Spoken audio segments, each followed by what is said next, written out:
Did y'all go outside on Sunday? Do you remember how humid it felt? Oh, Like yeah. it just like it's almost like it just kind of slaps you in the face when you walk outside. It's so muggy. We don't have that here, at least today, and then tomorrow it's all changing again. We've got more humidity on the way, and eventually the temperatures go back up. So enjoy these comfortable conditions while they last. And even our temperatures are going to be below average very, very briefly and momentarily by the end of the week.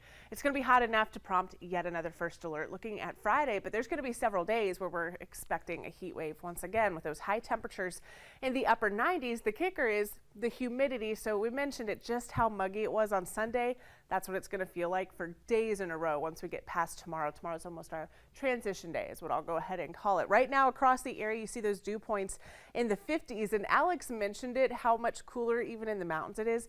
And a good reason for that is the dew point being in the 40s. That puts you in that pleasant range, and these temperatures are able to get pretty close to as low as those dew points go. So we're in the low 50s, almost in the 40s in some of our higher elevations. The 60s for most of the area, with a few exceptions to the rule. Lincolnton, Salisbury, Albemarle, Wadesboro in the 50s heading out the door this morning. Enjoy it while it lasts. This is not common this time of year. High temperatures are going to end up in the upper 80s by this afternoon. You'll notice a lot of sunshine today.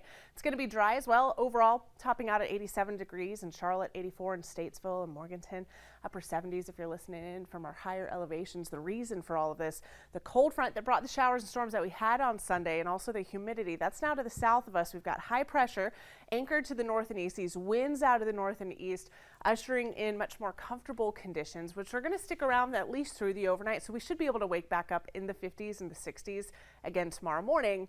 And then those changes arrive Thursday. That's the 4th of July, and high temperatures by that point should be back in the mid to upper 90s, feeling closer to 100 degrees with a stray shower or storm possible before that first alert is on tap for Friday. So if you have any fireworks plans around 9 o'clock on Thursday, it's still going to be warm and humid, and we should be pretty close to the 90-degree mark even at 9 p.m.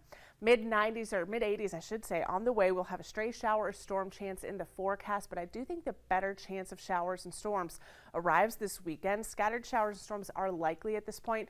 Cold front's going to be approaching the area and eventually pushing through, bringing scattered showers and storms for the weekend and eventually knocking those temperatures back down into the low to mid 90s by the tail end of your 7-day forecast.